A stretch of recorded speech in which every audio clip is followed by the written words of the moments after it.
various administrators that you profiled have each sort of had to strike a balance in some way between authority located in Washington, D.C. at the USAID headquarters and sort of a more decentralized decision-making authority at the various country missions. What advice do you have to the next USAID administrator in terms of striking that balance? And maybe where are we now in terms of where we've been in that balance of power in the past? It's a pendulum that has naturally swung back and forth over the last 50 years. And I think the real key for any administrator is to approach it deliberately. Power and influence and staff numbers naturally gravitate towards Washington over time. And I think that's honestly where we are right now in a lot of ways. With the tremendous influx of new hires that we've seen since 2001, when AID's budget really began being revived, and there was a very deliberate effort to restaff the agency over the last decade, more and more of those bodies have been located in Washington.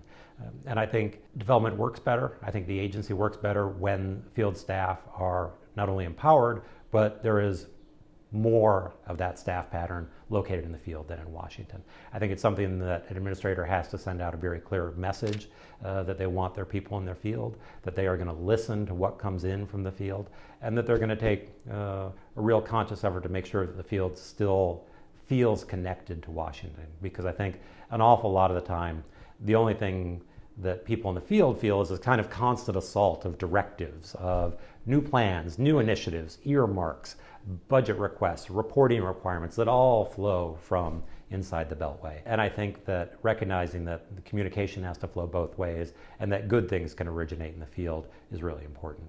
And you said we're sort of at one end of the pendulum now.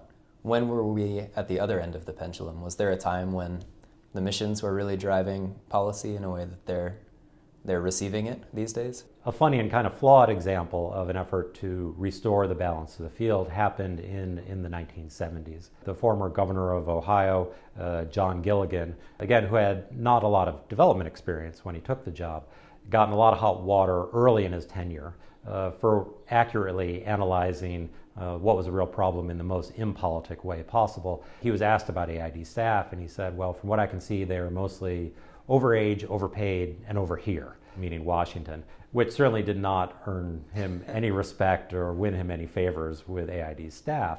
But he did make a real effort to decentralize staff, to push more people out into the field, and I think that was of real utility. And certainly the Vietnam period, there was the enormous presence in Vietnam. There were 2,300 USAID staffers in Vietnam in 1968, making it one of the largest presences that the AID's ever had.